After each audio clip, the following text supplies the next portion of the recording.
Fox 5 News live on the road at the Miramar Air Show. Presented tonight by Postal Annex and the Warrior Foundation.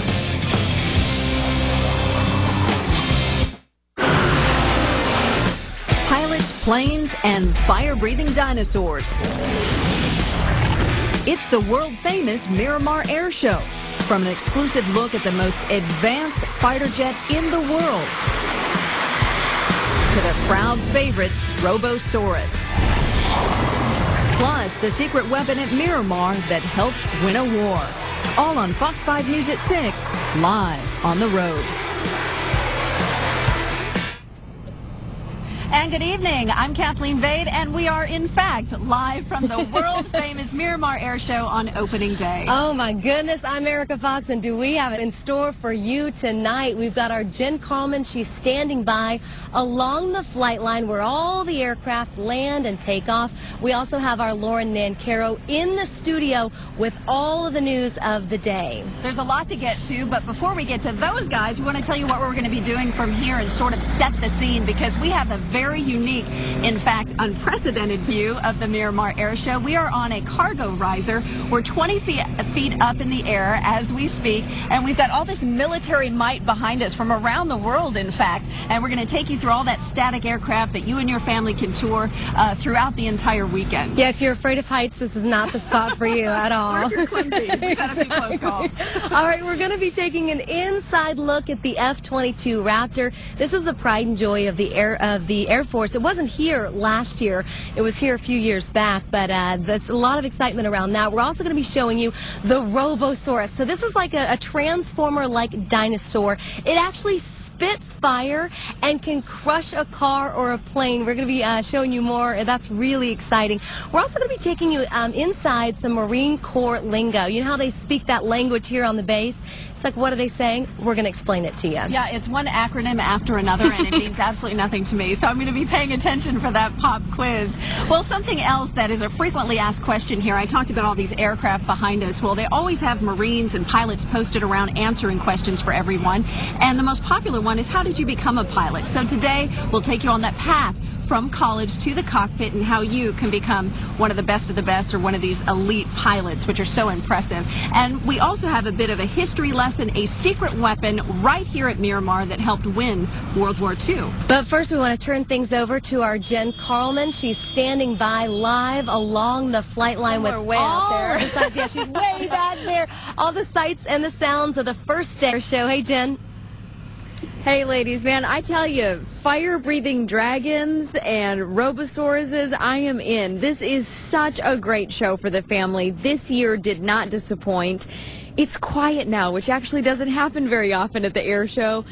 The stands behind me are quiet. That's because the show ended a little bit ago, but in front of me, actually, as Jay-Z turns around, you see the Blue Angels. They are a favorite of the show every year. They're getting fueled. Each of those fighter jets, by the way, takes 10,000 pounds of fuel, which is about 1,400 gallons. Imagine their gas bill. So, ladies, it was such an incredible day today. Of course, we were out on the flight line. We were talking to people, and, of course, we have the best of the best video. Take a look.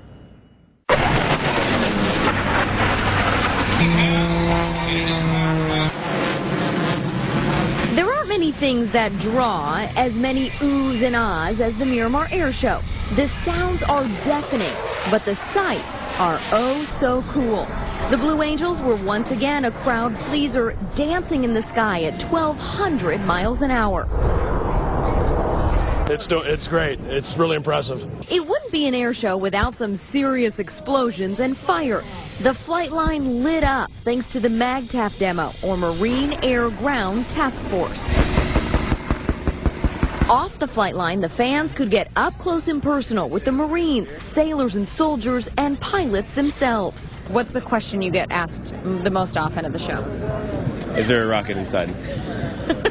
And your answer is? No, there's not. As the world is right now, it's very important, in my opinion, that we keep our military strong, and I think it's very important that young people see that. To let them know what we do. Let them know that we're not just sitting around. Their money's being well spent.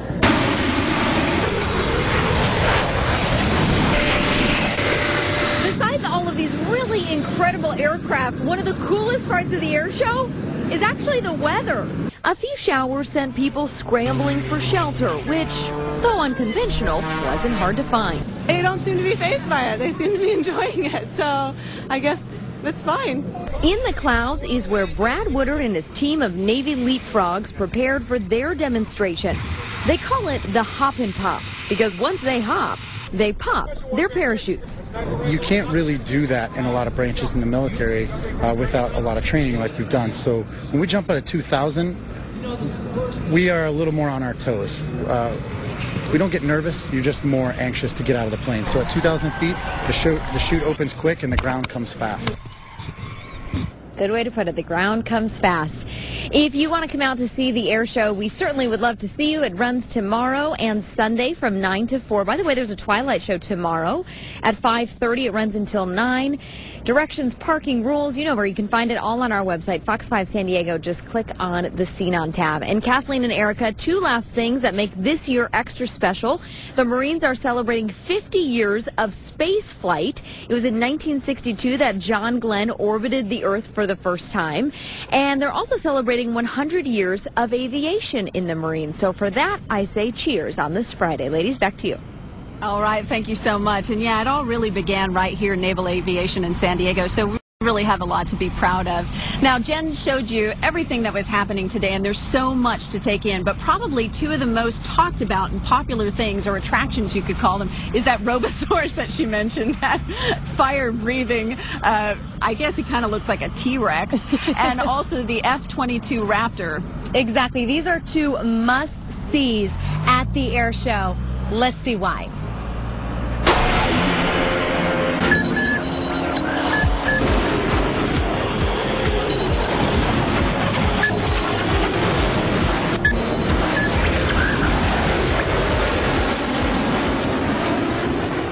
The F-22 Raptor is a stealth air superiority fighter unmatched by any other fighter, according to the Air Force. It utilizes combined air-to-air and air-ground combat capabilities and is highly maneuverable. The Raptor's engines provide more thrust than any other fighter, about 35,000 pounds per engine. It's had its fair share of issues, problems with the pilot oxygen systems. The Air Force making upgrades for the backup oxygen system and increasing airflow to pilots. The maximum speed is estimated at Mach 1.5 plus without afterburners, allowing the aircraft to conserve fuel. With afterburners, greater than Mach 2 or twice the speed of sound. 1,400 miles per hour, depending on the altitude. It can perform extremely high angles of attack maneuvers and costs about $143 million.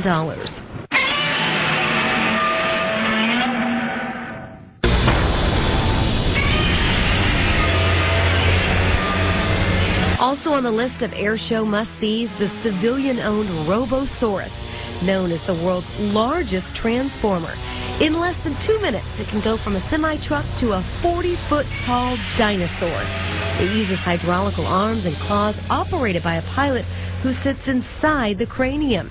The Robosaurus shoots 20-foot flames from its nose and can crush a car or plane using 28,000 pounds of pressure per square inch. Robosaurus, 30 tons of car-crushing, fire-breathing, jaw-dropping entertainment. And obviously from that display, you can see that it takes a lot of planning and coordination to pull this world-famous air show off. And joining me now is Lieutenant Colonel Thomas Breeze, who is also the XO here at MCAS Miramar, to kind of talk about this year's theme and what it takes to get this thing up and running every year. Thank you for being here. Thank you for having me. It's an honor to meet you, sir. Let's talk about this year's air show theme. Our Jen Carlman mentioned it. I don't think when we think Marines, we think space. How did this come together? You know, this is actually the 100th year centennial of Marine Corps aviation, but we really had the naval aviation 100 years last year. So this year we wanted to honor those Marines that we've had in space, especially John Glenn and General Bolden, who are two obviously prominent figures in our society. But we wanted to show a little respect for the Marines we've had in space. Yeah, that's impressive. And there are obviously people that continue to do. He went back up into space, John Glenn, at the age of 70, so an extraordinary man. Well, let's talk about probably what is one of the biggest coordinated efforts that you guys take such pride in, and that's one of those Marine acronyms called MAGTAF. Tell us what that stands for and what people can see. You bet. The Marine Air Ground Task Force. Again, that's the basic unit that we go to war with the Marine Corps. So that's our 911 force.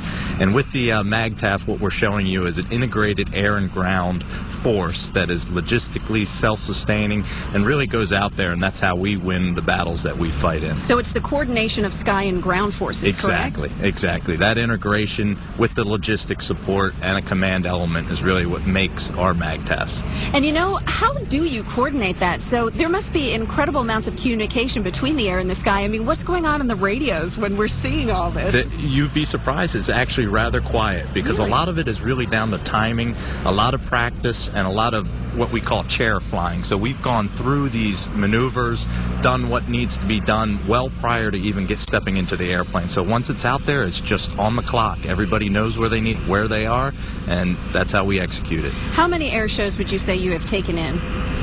You've watched? That I've watched. Well, I have a 21-year career, and I've probably watched at least 21. Not all obviously here at Miramar, but I always try to catch an air show wherever I am. And I ask that because I'm curious from someone with your perspective, your sense of history, and the progression of the military might and how it's transformed over the years. What is your favorite? Most of us are like, oh, I got to see the Blue Angels. Oh, I got to see this. What is it that you find the most spectacular when you come out here? I mean, obviously, as a pilot, I always love airplanes, so it doesn't matter what airplane's flying. That's what I love to watch, be it Sean Tucker in the Oracle biplane or be it the Blue Angels. So if you ask me which my favorite is, I love watching some of the old airplanes because really the sound that you hear of the radial engines, it's just impressive to see those airplanes fly and just the technology we had back then to make something like that fly. Yeah, it's incredible. I was looking at just this B-52 bomber behind us and that sense of history right there, and it's still in operation today. What do you want people who are going to be heading out here to this air show to know and expect what they can see? Well, love to have them here as early as possible. Obviously, there are always traffic concerns. We take security and safety, highest precautions we have, so that sometimes delays the traffic a little bit. But we'd love to have people here as early as they can. Remember, we have a website, MiramarAirShow.com, and they can see everything they can bring or shouldn't bring to the air show. Well, sir, Lieutenant Colonel, it's a pleasure to have you here. Thank you for your time, and really thank you for your service as well. We are so appreciative to have you as a neighbor and a member of the community. Thank you very much. All right, and the good thing you have working for you this weekend is the weather. It is so beautiful. It's twilight right now, and Aloha is standing by with a look at your forecast for the rest of the weekend. And Aloha, there's that twilight show tomorrow night, and if it's even close to this, it's going to be magnificent. Yeah, it should be magnificent, Kathleen.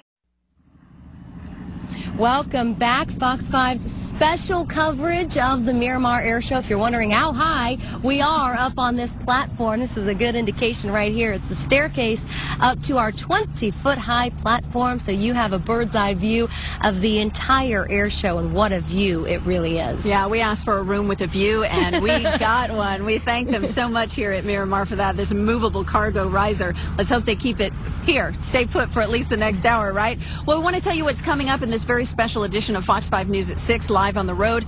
This Marine Corps lingo that this woman here knows very well. She's married to a pilot. We're going to kind of break it down and give a pop quiz to see if you can understand what our neighbors here at Miramar are talking about, because I can't half the time. And also we're going to take that very important journey, an interesting one, the path to becoming a pilot. When you go from college to the cockpit, how do you get there and become one of these elite fighter pilots? Then once a top secret weapon now declassified, we're going to be taking you inside this secret code that apparently helped win a war. We're going to be explaining more about that in just a bit, but in the meantime, over to Lauren Nancaro. He's in the Fox 5 studios with more on what's happening in the news. Hey, Lauren. Roger Wilco to my lady newscasters. You look good out there.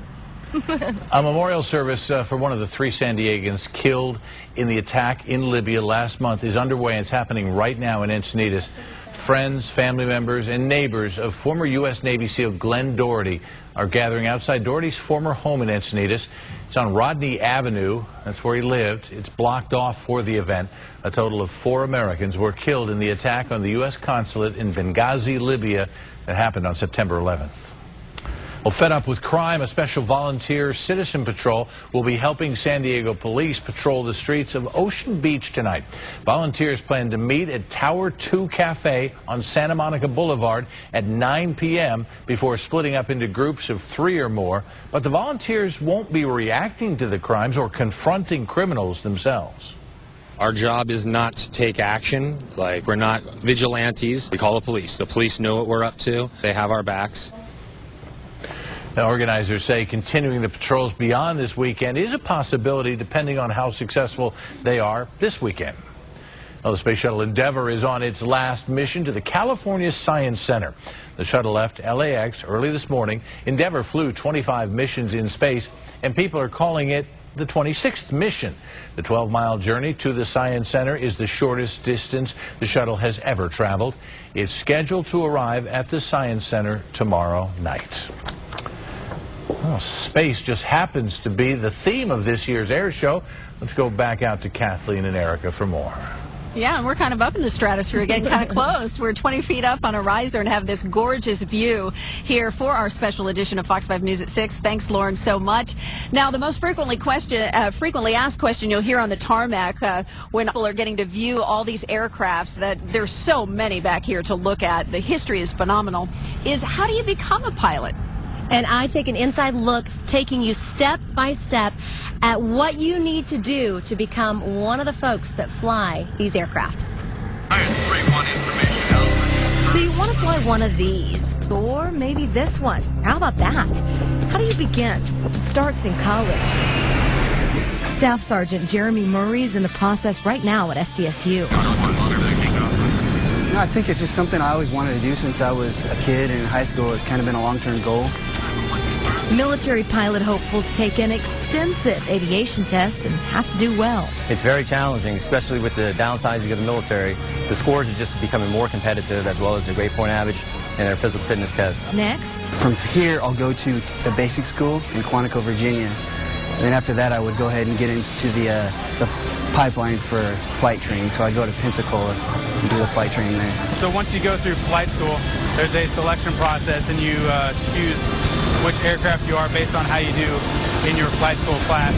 You can select jets, helicopters, Ospreys, or C-130s. If you select Cobras after you've spent time in Pensacola at primary flight school, you'll come out here to Camp Pendleton and learn how to actually fly it. So this is basically the kind of the walk of the crawl, walk, run of the flying for the Marine Corps. This is kind of the walk phase where you learn to do just the basic stuff and learn how to do it well. This particular aircraft appeals to me. It's the one I wanted to fly because we are in direct support of all of the ground Marines, and that's what I'm here to do. Once the training is complete, it's on to an operational squadron that can deploy. The entire process takes several years, but they say it's well worth it. My favorite part of flying it is you get to go off and for 2 to 4 hours just go and fly around and see people don't normally get to see. With a lot of hard work and stick-to-itiveness. It takes a lot of perseverance to stay with it. Those who do stay with it can make it happen. If you want it, you can earn it. Just work hard. And just so you know, right now, as the sun is setting, we are hearing colors playing in the background. I don't know if you can really hear, but all the service members around us just stood at attention in the direction of the flag. So that's one of the feels and the sights and sounds that you're going to experience on the base. Yeah, it really makes you feel very prideful to be an American, and we certainly wanted to pay our respects since we're in a compromising position and we can't stand like we'd want to. We do have a lot more coming your way in this very special edition of Fox 5 News at 6, live from the Miramar Air Show. We hope you stick around.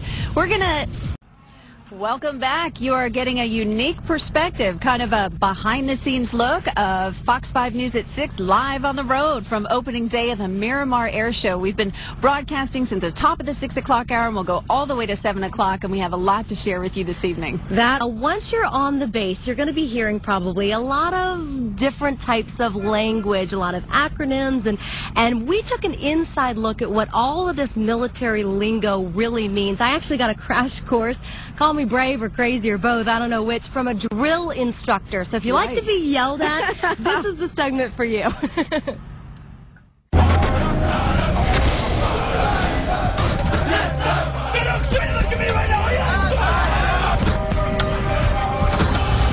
Get off my butt!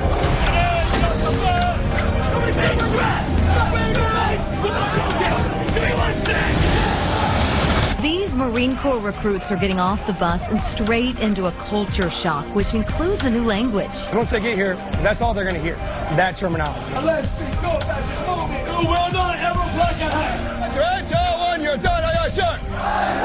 Staff Sergeant and drill instructor Justin Hansen walks us through the lingo a bit more patiently than he might with a recruit. You do what I say! What I say! How I say to do it! First, bulkhead.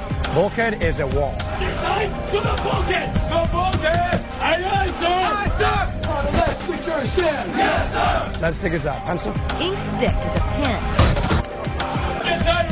Tennis shoes? Yes, sir! Head is the restroom or bathroom. Rack is a bed. Trousers are pants. Right thumb against the trousers seat. Aye, aye, sir! Aye, sir! Hurry up! The door is called a hatch. Cover is a hat or something you wear on your head. Deck is the ground or floor. The flashlight that you always see, going to call the flashlight, call the movie, your chef. Yes, sir! Skivvies or a skivvy shirt, like my wife's skivvy shirt, or your underwear. Some have double meaning. Scuttlebutt can mean gossip, but it can also mean water fountain. Yes, sir! Porthole can also mean nothing. They're going to be here for 3 months hearing the same things over and over again. And, by the end of recruit training, that's all they're going to say. Their friends back home and their family's going to ask them, what do you mean bulkhead? All right, ready to put it all together? Jump out of the rack, hit deck, and grab your cover and trousers hanging on the bulkhead. Put them over your skivvies. Lace up your go-fasters. Don't look out the porthole or listen to the scuttlebutt. Just get your moonbeam and ink stick and get out the hatch. Even only if you have time, you may use the head. Got it? Got it. Aye, aye, sir. What I'm about to do to you is so mean because I know you didn't hear that story because of the jet noise and the generator noise. But what is this? Do you remember what this is? A pen? Ink stick. An ink stick. Ink stick, yes, you got it. Very good. Why is it not a pen? That's my question. I don't know. It's just what they do. Hey, we want to show you real quickly a live look at all the action that's going on behind us. This is actually a T-45 trainer jet that was just flying a couple of minutes ago. You might have heard it at the beginning of the show, sort of zorch past us. It landed just a few minutes ago, and they're bringing it through the area right here where you can see all the different aircraft here at the air show. So they're tidying things up for the evening and getting ready for a big day tomorrow. That's right, tucking all the aircraft in bed, so to speak, for the night, so they can open up bright and early tomorrow at 9 a.m. for all of you who may want to come down. Now, stick around for the rest of the show. We have so much more to come. In fact, this is a really unique history lesson that many San Diegans don't know about, so I hope my kids are watching right now. This is a good one for the classroom. Yeah, we're going to tell you about a secret weapon that was used that actually helped win a war. And it's big and fiery, and one of this year's biggest attractions. It's called the Robosaurus. And up next, meet the man behind the machine. And record rainfall today. And you're watching us live from the world-famous Miramar Air Show. We have taken Fox 5 News at 6 on the road. I'm Kathleen Babe. And I'm Erica Fox. All right, we have teased you with it. I promise you, coming up in just a little bit, we're going to be talking with the man behind the Robosaurus. This is a 30-ton, car-crushing, fire-breathing, dinosaur-looking robot, and you're going to hear a whole lot more about it coming up in just a bit. It can probably even bake a cake, as far as we know. We'll ask him coming up. Now, we often focus on, and rightfully so, the latest and greatest in technology that our military has and that they use in all the efforts around the world, because it is impressive. But sometimes it's the simple things that can become big game changers in wartime. And a perfect example of that is this sort of secret code that was used back in World War II to help win the war. And to tell us more about that is our Jen Carlman. She's standing by along the flight line with a history lesson. Hey, Jen. Hey, Erica and Kathleen, yeah, what a cool history lesson this is. Let me set the stage for you. It's 1942, a year after the Japanese had bombed Pearl Harbor. America was really struggling in World War II, and they needed some help. So who did they turn to? The Native Americans, the Navajo specifically.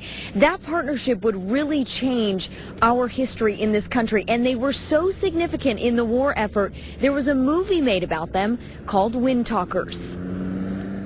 So يا ايش في بكر وان اشلا ايضا زين كيدني هاي توفيت وصوصنا بالنسبه. They were considered the secret weapon of World War II, the Navajo Code Talkers, a small group of 400 Native Americans who spoke a language no one could crack. To the Japanese, it was like speaking underwater, and it was impossible to encrypt by the Japanese themselves. Staff Sergeant Ronaldo Jumbo holds this history close to his heart. The code talkers were his people, and his grandfather was one of them. It was plain and simple with the Navajo code talkers themselves. They had one mission, that was one mission only, to send and receive messages secretly. Marines called upon the Navajo after Pearl Harbor. You see, the Japanese had learned other Native American languages, but the Navajo tongue was so difficult to understand, it became the perfect weapon. We grew up using, pitchforks. This was totally foreign. This is totally foreign to our people back then. So, to familiarize themselves with Western war, the code talkers went through boot camp at MCRD and then basic training at Camp Elliott. This is Camp Elliott. It's now called East Miramar, but the Marines still train here, just like they did 70 years ago. The code talkers sent thousands of messages from 1942 to 1945 using phones like this one. Historians credit the Navajo for the victory at Iwo Jima and re-energizing Allied forces. In my eyes, that regardless of the facts of what happened in our history, we still stood up and stood up for our country. A country that is still using the skills of the Navajo during wartime. We're proud of our heritage, and that's what we stand for. The Navajo code talkers themselves, set a really good example for those of us who are in the military as well.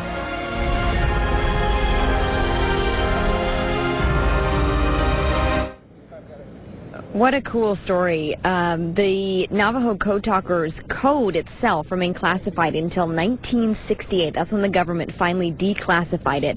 Then in 1982, President Ronald Reagan declared August 14th as the National Navajo Code Talker Day. Kathleen, they were really the silent heroes of World War II. Well, that was a really cool piece of American history, and American it certainly is. Jen, thank you for bringing that to us. I hope our viewers enjoyed it. And something else that everyone will enjoy when they come out here, it's got to be one of the biggest attractions, although this guy said it is the biggest attraction. I'm talking about the Robosaurus, that transformer-like, fire-breathing, kind of T-Rex looking thing. And this is Brooke Dunn. You're kind of the tour manager and agent of Robosaurus. Yeah, I manage Robosaurus. I've been doing it for about 3 years. Is he a diva? He is more than a diva. In fact, he's in the green room. He demands shaved kiwi before every show. If it's not shaved, he won't eat it. Let's talk about the anatomy of this thing. What is it capable of doing, and how large is it? We weigh about 30 tons. We're 45 feet tall when we stretch up as high as we can. We are our own tractor trailer, so he transforms down. You see him going right down the freeway. We park, we discouple from the tractor, and we go up 45 feet in the air, and we can eat anything from airplanes to cars to kegs of beer. And we can crush 30,000 pounds of foot-pounds of pressure. What does he plan on eating while he's here at Miramar? Well, we've been starving him for the last 2 days, so we've got two-car runway that we're going to eat tomorrow. He's going to, fry him a little bit, probably break him in half, make him bite-sized, and then chomp him down. So how do you operate this? Is this the ultimate cool remote control that a kid would dream about operating? Well, actually, the guy who owns it's a kid at heart, but yes, it's remote control plus a pilot. There's actually someone in the head of Robo, and he's out there, and then we have a crew four of the greatest guys you ever saw, and he has to pilot it, but he has very limited vision, because when Robo's looking up, he can't see down. So we have a video operator, so he's watching monitors, and it's a very complicated cockpit. You'd be shocked, and it gets very warm. Thank gosh, here it's a great day. It's San Diego, gorgeous weather, and everybody should come out and see it because it's going to be perfect tomorrow. How much did it cost to put Robosaurus together, and how much does it cost to maintain something like that? Well, it's expensive. We get 4 miles to the gallon when we transfer him, so you can do the math on that. And on top of that, we do about 10 hours of maintenance for every hour that we perform, so we're not a cheap act. Now, when people come out here, he's also a movie star. Robosaurus is quite famous, so tell us about some of his credits. Well, he's been in one of the greatest movies of all time. It got snubbed by the Oscars. It was called Waking Up in Reno with Patrick Swayze and Billy Bob Thornton. And the movie, was panned terribly. We've been on TV, The Tonight Show. We were on Pawn Stars. We've been on many programs. So sometimes we're a bit part. Sometimes we're a character in the show. And we made a Toyota commercial that was phenomenal. Robo can destroy everything, but evidently the truck in the commercial. It's impressive. You're a native San Diegan. You said this was about the 5th time that you've come out here to the Miramar Air Show. What kind of reaction do you get from the crowd? Oh, the 200,000 people standing ovation. They love us. And we are the next to last act. It's the wall of fire after us. And the kids are waiting for us, and I mean the kids all the way up to age 70. And they're waiting, and they're yelling for Robo, Robo, Robo. So we are going to be a big star. As big as the Blues Angels. They're phenomenal. But we are a huge act here. We love to perform here, and we'll come back every year. We probably come back every 2 years, but we do it. We do it fairly economically for the Marines, but thank gosh for these Marines. These guys are the greatest. I don't know if you walked around. They're the most polite people. They're the most disciplined people, and they help you everywhere you go. They a couple of them are scary to when they say stop, you stop.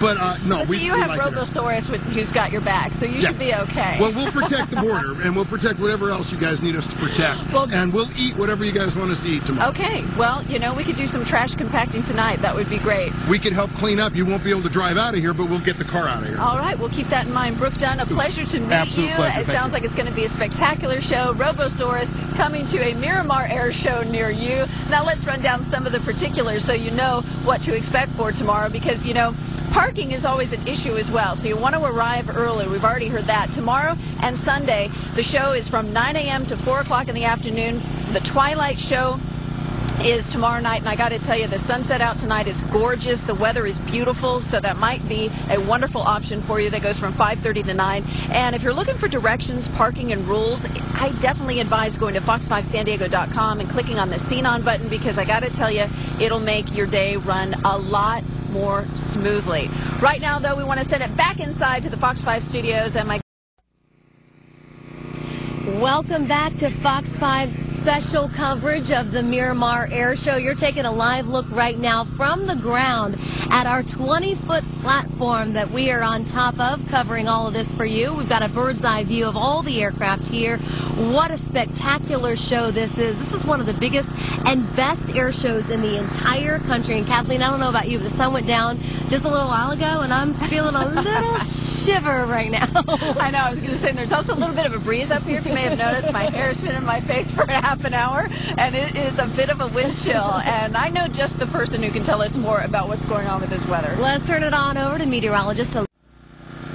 Welcome back to Fox 5's special coverage of the Miramar Show. You are taking a live look at the F-22 Raptor. This is the pride and joy of the Air Force. This baby can go Mach 2, and what a beauty it is, and you can see it in action here tomorrow at the Miramar Air Show. And I got to tell you, we saw the Blue Angels performance when we arrived here for the broadcast, and it is a sight to behold. So if the F-22 Raptor is even close to that neighborhood, boy, you're going to have an absolutely wonderful time if you come out here with your family and friends. In fact, let's run down the schedule one more time so you can plan your weekend. Here's another look at the air show's weekend schedule. It is 9 to 4 tomorrow and on Sunday. The Twilight Show featuring the Robosaurus and the Wall of Fire is only happening tomorrow night. That is from 5:30 to 9. That's a great time to come out. The temperatures have cooled off a little bit, and it's a great time to see all the action. For directions, parking, and rules, all you have to do is go to fox5sandiego.com.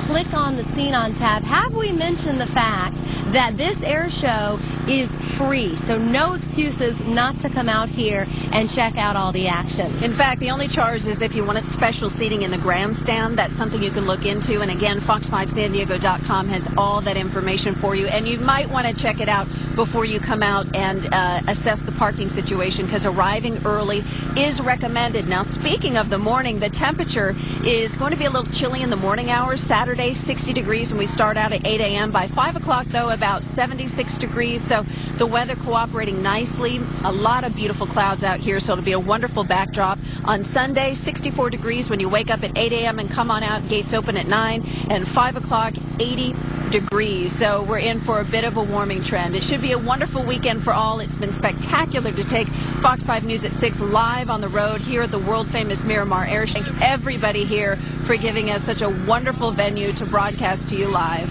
And we'll let Frank take it away. Have a great night, everybody. Thanks for joining us. 2.5 minutes next. Good night.